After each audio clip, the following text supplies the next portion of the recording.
En RDC, téléphoner peut devenir le parcours du combattant. Il faut parfois marcher pendant 5 heures pour passer un appel ou envoyer un message. Nous avons donc demandé à notre correspondant Dadi Songozo de se rendre dans le village d'Ipongi. RDC recherche réseau désespérément. C'est ce soir le choix de la rédaction, signé Lou Bureau et Emmanuel Marty. Ici à Ipongi, dans la province du Kwango, à plus de 300 km de Kinshasa, il est un arbre que tout le monde connaît. Un arbre devenu vital. Le seul endroit à plusieurs kilomètres à la ronde où espérer capter un signal téléphonique. Chaque jour, des habitants, comme Rich Lusenga, convergent vers cet endroit. Une fois arrivés, ils s'immobilisent, le regard fixé sur l'écran, un pas de trop et le réseau disparaît. Dans ce village, la connexion tient parfois à quelques centimètres. Si tu bouges, le réseau bouge et tu le perds. C'est vraiment un problème.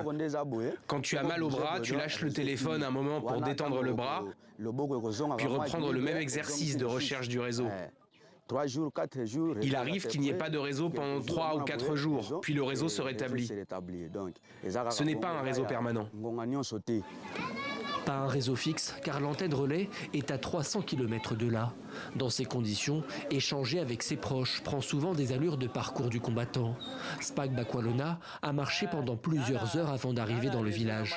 Il cherche à avoir des nouvelles d'un membre de sa famille dont l'état s'est dégradé. Ce jour-là, pas de réseau sous l'arbre, mais le propriétaire de cette maison assure que juste devant chez lui, un signal a été détecté. On est nombreux à prendre 4 ou 5 heures pour venir ici accrocher nos téléphones.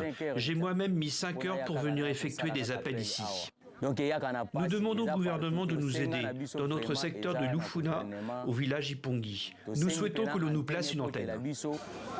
Les autorités congolaises affirment avoir tenté d'apporter des solutions, mais la présence sur place de la milice armée Mobondo a ralenti les travaux. En plus des difficultés liées au réseau téléphonique, les populations doivent faire avec des routes dégradées, freinant l'activité économique. Avec le début du désarmement du groupe armé, l'espoir renaît parmi les habitants, celui de voir son quotidien s'améliorer et dire au revoir pour de bon à la